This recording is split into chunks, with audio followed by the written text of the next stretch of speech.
Welcome back to Getting Your Shit Together. I'm Neil, and as always, I've got my co host Jerome with me. Today, we are going to dig into something which might be applicable for some of you out there, which is alimony and child support payments. How does that impact you and your plans of buying a house or maybe even maintaining the house that you have? Yeah. Talk about an appropriate subject for our call with the aptly named "Getting Your Shit Together."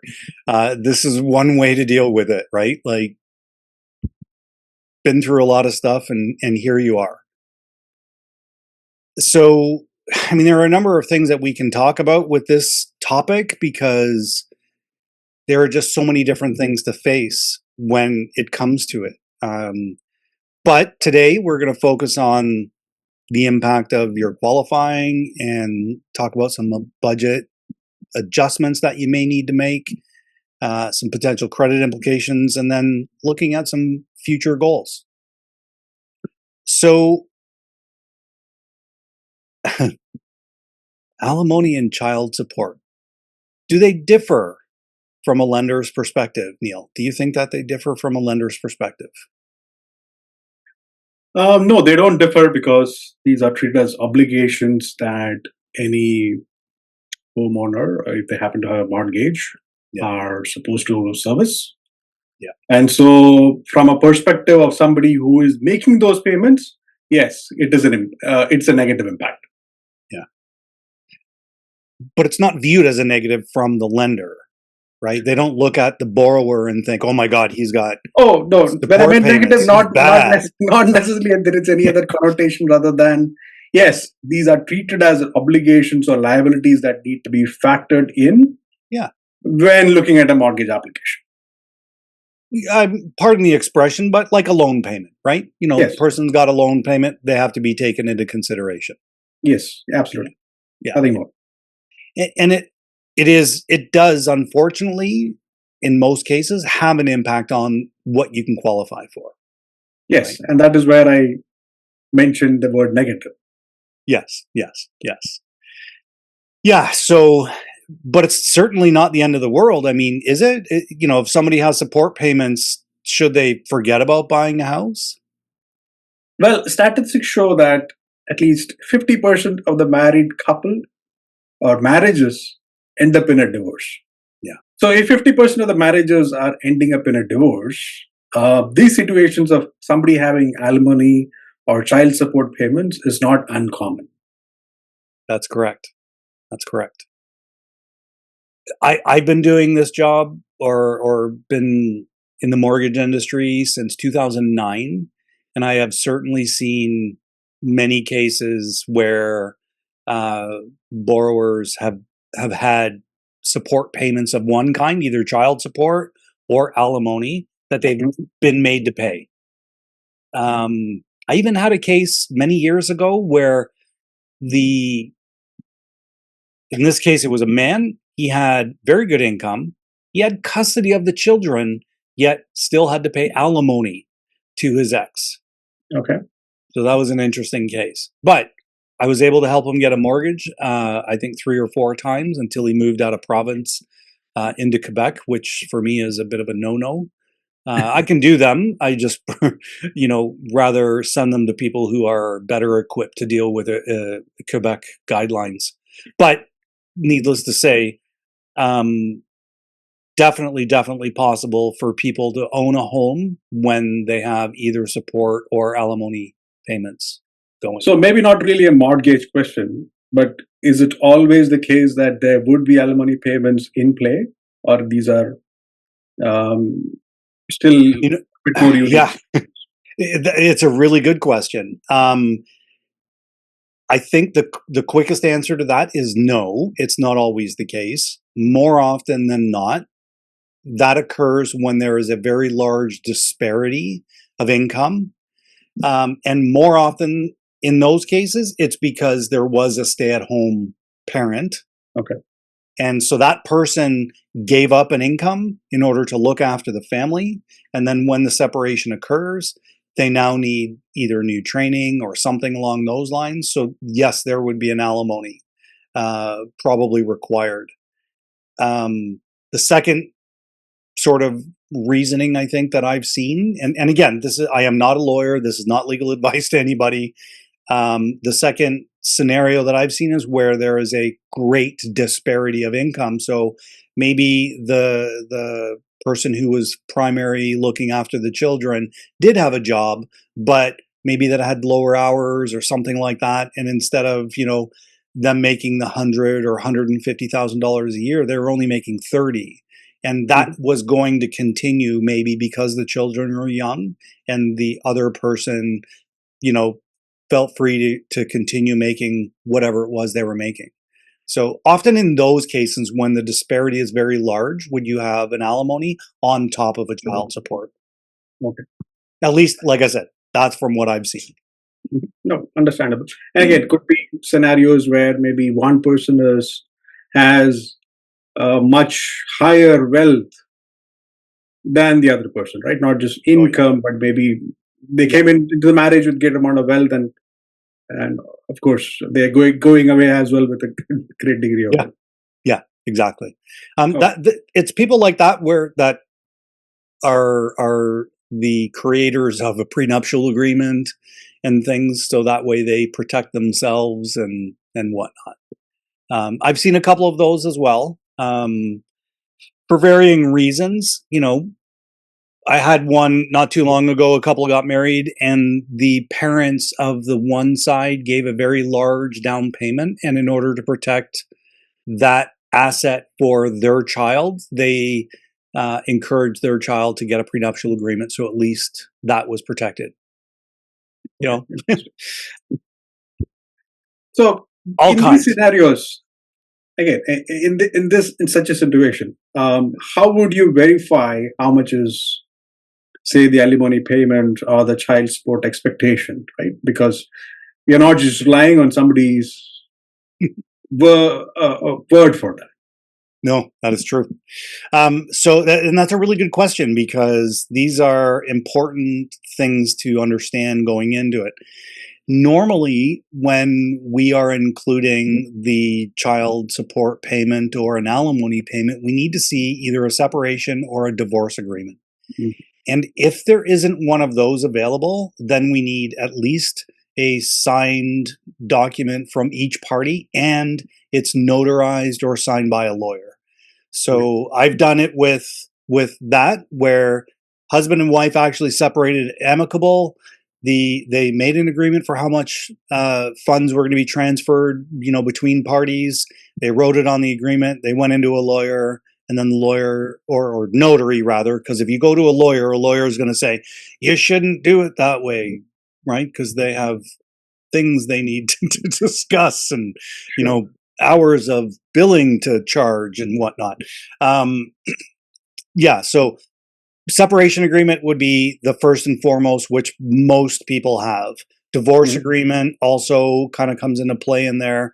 Divorce agreement tends to be mostly when there doesn't seem to be any children involved, whereas the separation agreement is when there is, because they're discussing the movement of the children and sharing of custody and access and whatnot. And the other one is typically when there is not an attestation or even just a note, or like a letter. More often than not, it's when there are no children involved and very few assets that have been separated. Okay. So yeah. Now this is probably true. This is actually pretty true for Ontario, but does it change province to province, or is it pretty much the same across Canada? I think it's pretty much the same across Canada. There may be some provincial guidelines that indicate what they prefer, but because most of the banks that we deal with are federally regulated, this is sort of the request of them. They just want to see the document that outlines the distribution of funds, the distribution of assets, and what are the payments going to be going back and forth between each party. So yeah. And then, of course, it's obviously because it's a legal document. It's registered legally with the lawyer of each province. So yeah, but they tend to be very, very similar. Yeah. So if somebody is in such a situation or coming out of such a situation or a marriage, and if they have plans to say buy a home or continue carrying the home that they have currently, Yeah. uh, what are the few steps that they need to take in order to be ready for the new future? That's a good question because I think a lot of people have it when they start thinking about it. Sometimes the finances come into play pretty quickly for an individual. Sometimes it's more the marital breakdown and, the personal element. So one of the things that needs to happen is the decision about, what are you going to do when the separation has occurred? Are Mhm. you staying in the home? Are you buying the other person out? And we'll talk about that a little bit later, but or are you planning on going out and renting and leaving the home for the kids and the children, right? Yeah. And our focus today is a little bit more on the person who's probably going to be paying the support or alimony payments because it's often they are the ones who sort of deal with the issue first and then the repercussions later. So Mhm. we're sort of looking at this today and saying, I understand what you're going through. It's difficult, but take some time to think about what your future is going to look like. And one of the first things that I think you really need to do is look at what your budget is going to look like after you are, on the other side of this. And I'm going to say it that way as opposed to you infer something else has happened, like you bought a house, you bought out, or whatever, right? You're just on the other side of it. What is your budget going to look like? Yeah. And what is your plan? I know most people probably wouldn't even have a plan at this point other than to get through the next 30 days, 60 days, 90 days, or whatever it is, because this Yeah. is a tough Settle time. down emotionally first and then think about anything else, right? Because Yeah, what you don't want to do is take another not so appropriate decision, yeah, yeah. right? Yeah. And I think a lot of times people will, once they've gone through this process, some of them go through rather, like I said earlier, amicably. Some of them are very, very difficult, and some of them are just difficult, right? They're Mm. not, they're not kind of easy and they're not hard. They're just not either. And so you still have an emotional reaction throughout the whole process, and you just are focused on getting to the other side of it. So that way, then you can start to look forward a little bit differently. But we're just trying to point out to those individuals, right? Like, think about your budget and Yeah. think about what your future plans are going to look like, and get some advice. Have a conversation with a broker, because we're going to be able to give you some input on what this could look like for you. And at least if it gives you some hope, that might be something that you're Yeah. At not. least you can plan towards that, right? Even if you're not Yeah, ready or somebody's not ready at this point. that's right. So the one thing that I will say is for anybody who hasn't yet gone through the process and they've either started it, they're midway through, or even if they have gone through the process, the one thing that I do want to say is I know life is difficult, but maintain your shit, right? Like keep Mhm. paying your bills Oh, yeah. because that is only going to hurt you if you don't pay something. If you have a joint account with the soon to be ex or recently exed or whatever, and you decide that you don't want to make the payment because of whatever, just know that it impacts you as well. And that impacting you might mean owning a house 3 years sooner than if you just pay it on time, right? So do consider your actions impact on your own credit. That's one thing I want to say. Um, I would say oh, that is being morally as well as financially responsible. it's kind of, yeah, it's both. It's both, right? Like you want to make sure that you're going to be in a good position to move ahead.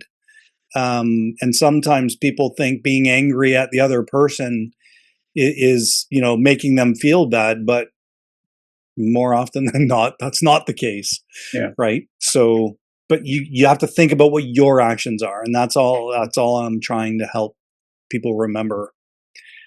Um, And when you mention those payments, you mean all kinds of payments, right?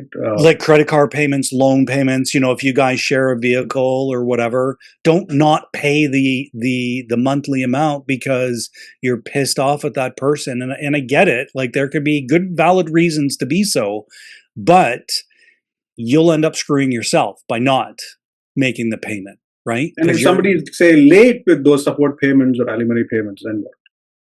If they are not punctual about it. They could be. So I think so there are a couple of different ways that support payments are paid in Canada, and at least in Ontario, my understanding. If it's one of those scenarios where it's just been a difficult towards easy / amicable separation, more often than not, one party is just cutting a check to the other party and giving them like 12 months checks, or they send them a straight e-transfer every month. And it's just done because you feel the responsibility to do so. And you believe that where it's going is beneficial, right, to your children or whatever. Mm-hmm. And that all makes sense. But there are times when the separation or the divorce is really difficult, where other institutions get involved. I don't even know what they stand for. It's like the Financial Responsibility Office or something like that. But it will then be designated by the courts, right? If you get to the point where the courts are making the decision about how the separation is going to happen, then often they will take over the payment arrangements in order to keep you guys separate. Mm-hmm. If you miss payments through there, they could garnish your wages in order to get those payments. They can report to the credit bureau saying that you haven't made your payments. If it ever goes to a collection, and I've seen this a few times, where Fro puts something on your credit report saying you currently have a collection because you're behind $12,000 in payments. Yeah. For anybody who's teetering on the idea of avoiding those payments or trying to do something to not have to pay the other person because you're angry, you're not helping yourself, is all I'm going to say there. You're not helping yourself, and you're not being good potentially to your children either, because unfortunately, wherever they are, they need somebody to look after them. They need somebody to look after them, and that person unfortunately has to have money to live. So pull up the pants, think about what it is that you really want and focus on what your life is going to look like moving forward. Because if you don't, that could have a big If negative. somebody's under the impression that is not getting on the credit report, they might be in for a surprise. Yeah, exactly. So you mentioned about a couple of case studies. So I have one scenario that I kind of wanted to cover off a little bit. It's a very generic scenario, one that I've seen a few times over the last 10, 12 years. It's not any one specific person, so we're not covering off of it. We're not sharing any details from any one person, but this is a scenario that would not be unheard of today. Okay. So we have a borrower. I am going to refer to them as the Mr. because it's just a little easier. It tends to be that way. So I'm not saying all Misters end up having to pay alimony or support in these situations, but it does tend to trend that way. So I'm just going to call it kind of what it is from our conversation point. So let's just say we have a guy who's just come out of a marriage, and he's got support payments that are about $750 a month, which is, like I said, it's not unheard of, not an unreasonable amount of money either. He makes about $110,000 a year, and he wants to look at what he can do for buying a house. Okay. So running through a couple of different scenarios, we've assumed that at this case, he's saved up 5%, which is around $25,000, and that can be done through RSPs or tax-free savings account or whatever. Yeah. And he's looking at a small property purchase of around $500,000, right? Just to be able to say, I've got something of my own. Mm-hmm. I'm assuming that it's about a little bit less than $4,000 a year for property tax And I'm going to say that it's not a condo, so it's someplace a little bit further out in the forest area that, he doesn't. Again, I think Yeah, property tax at 4,000 takes care of that as well, maybe. Yeah, exactly. He's at the opposite end of where his wife lives. Let's just leave it at that. So today's best rates vary from $399 to $444 for a 5-year fixed deal.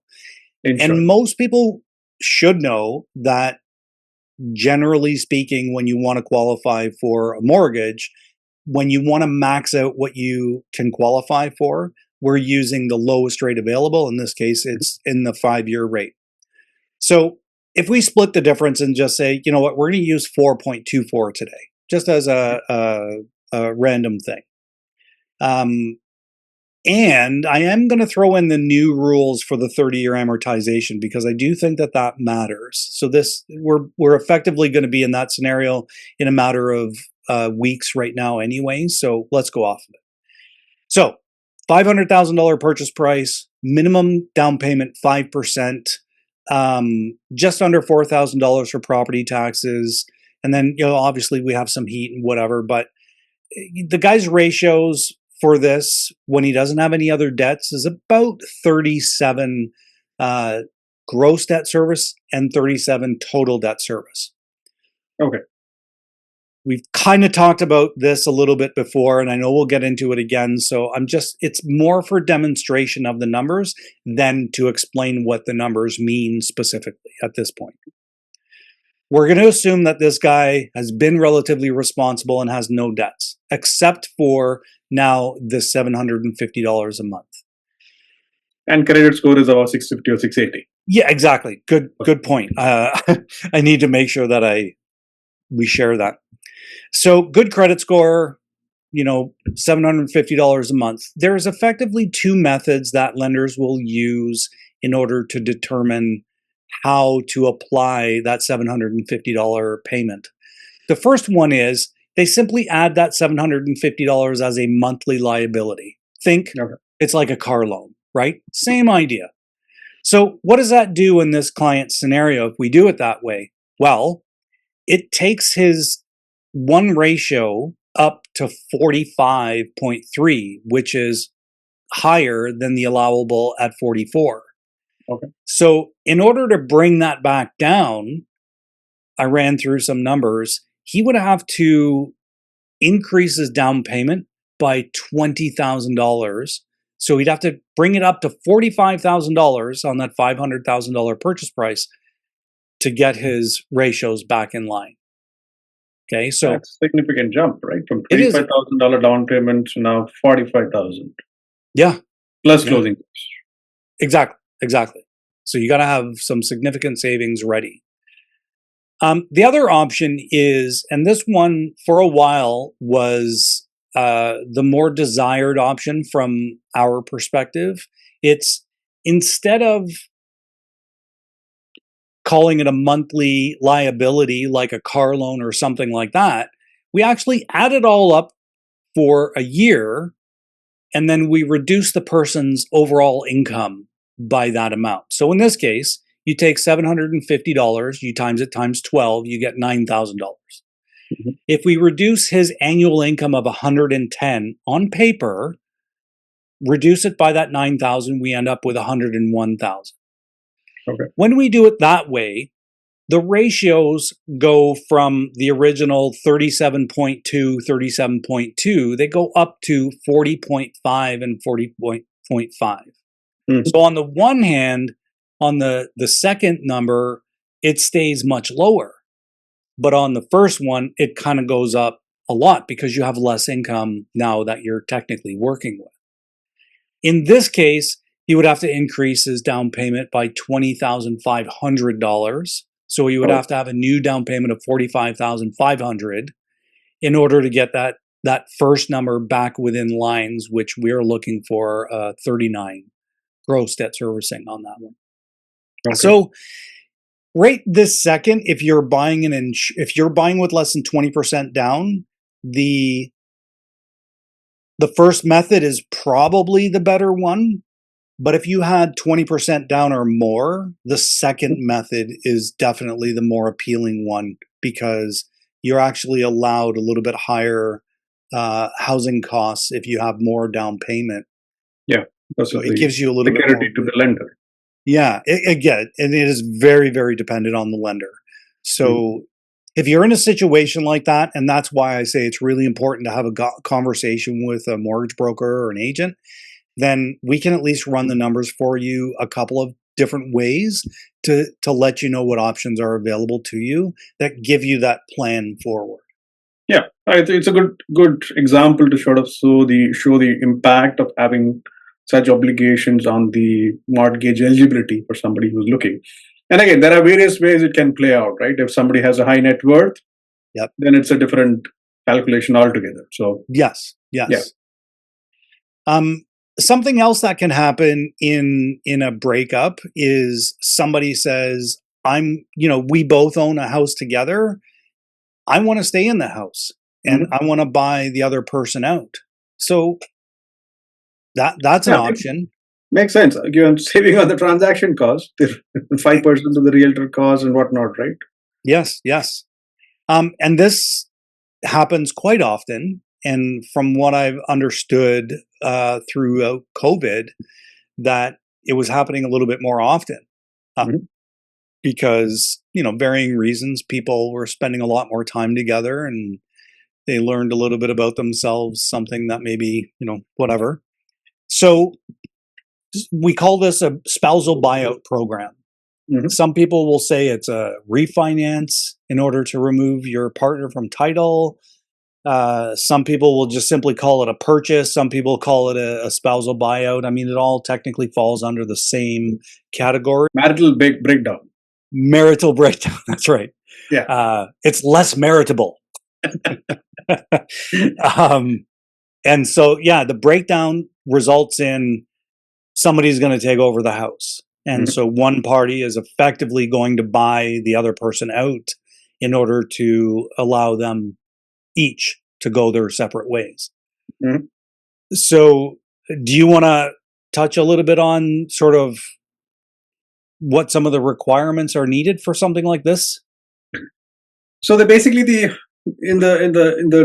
regular scenario where somebody is selling the house, of course the proceeds are divided equally or in some ratio. In this scenario, whoever is keeping the house will have to sort of pay out the other person who is going off title. Yeah. Right. And still be able to carry not just the existing mortgage, but if they are borrowing more money, then they should be able to carry that load as well on the new mortgage. Yes. Yes. Yeah. Some of the ways that I've seen it very, very high level are a couple will take a look at their financial picture. They'll look at all of the debt that combined is owed for marital and family purposes.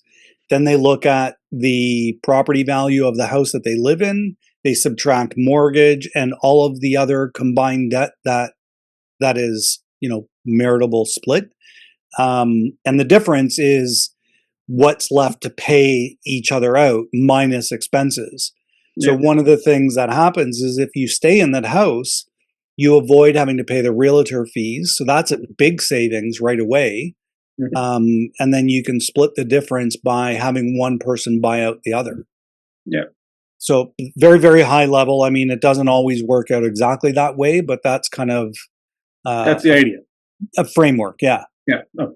So documentation wise, what are we thinking here, Neil? What sort of documentation do you think we need? Well, the standard set of documents that anybody would need when going for a new mortgage obviously applies. In addition, I think we're still talking about the same sort of documents like some sort of separation agreement or divorce agreement showing what the obligations of such a marital breakdown are. Yeah. Well, I think an appraisal would probably be required in most cases because you need to determine a value of the property, right, for the division of assets. So, and the second part about knowing that an appraisal is needed is guys and girls, don't throw shit at your ex or soon to be ex and put holes in the wall. and then expect the house to be valued at the same as it was. Oh yeah. So yeah, Again, don't you do yourself the harm. exactly. So the nice part about something like this, if there is a spousal buyout, Neil, they'll actually allow right up to 95% in a Oh, is it? spousal buyout. Yeah, Okay. yeah. So now the one thing to be aware of, and it's really important, and another good reason to talk to a broker, because we can figure this stuff out for you. We can help you figure your shit out. If you're in the middle of a first year or a first term or something like that, and the mortgage was previously default insured, we may be able to actually port a part of that premium for the person who's buying the spouse out, because they'll incur a new default insurance premium, right? Okay. And Just if we on the start from additional scratch, amount. pardon? Just on the additional amount. Yeah. So if we start from scratch, they're paying the full premium again. Versus if they paid a premium and they're like 3 to 5 years in, or they've been through a renewal period, we can go and talk to the default insurer and say, hey, look, we've only been in this for X amount of time. They paid X amount on the default insurance premium. Can you port that over, and then we'll do a top up of whatever we need. And that's one of the reasons why the top up premium is there. The percentage is a little bit higher, but it's usually on a much lower amount, and it can save people thousands of dollars. Yeah. So definitely something to think about there. So what are the advantages to somebody buying their spouse out and keeping the home? Thoughts? Well, for one, of course, they're saving on the expenses that they would otherwise incur. Yeah. Second could be maybe penalty. They're not Yes. breaking the existing mortgage, so they're saving on that bit.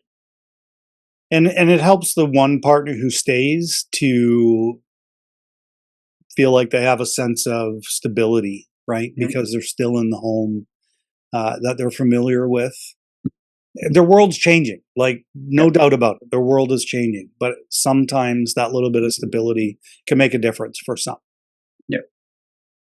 So we've kind of talked about a few different things today, like living with alimony or child support, the impact on how it's going to affect your ability to purchase a new home.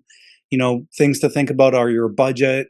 Start planning ahead. Try not to think that it's something that's too far into the future to worry about. No, start today, because there are so many different options that are out there to help everybody buy a home. Don't miss any of those payments, because it can impact your credit. And by starting now, you're at least putting yourself on a future plan. Whereas if you don't start, there's no plan. So then there is no savings. So then there is no, aiming towards anything, right? And in some cases, some spouses are going to agree to buy the matrimonial home from the other person, which can work out well in some cases too. So lots of different things to think about when it comes to this type of thing, and we're here to help. Well, hopefully you don't need need it, but in case you need it, then hopefully this discussion was useful. Yeah. I would say that if you are going through any of this type of stuff, definitely reach out, because you will need some help. We can be the people that can run the numbers while you're dealing with the things on the emotional side, which invariably happens a lot. One of the things that that men specifically struggle with is talking about what they're going through, or they got to buck up and take care of everything and be the man and stuff like that. You know what? While that may be true to some degree, because we're all about getting your shit together, you don't have to do it alone. And when you have people like us who can help you run some numbers and take a little bit of pressure off, make use of that. That's it for the episode of Getting Your Shit Together. Thanks for listening in. Yes. Thank you.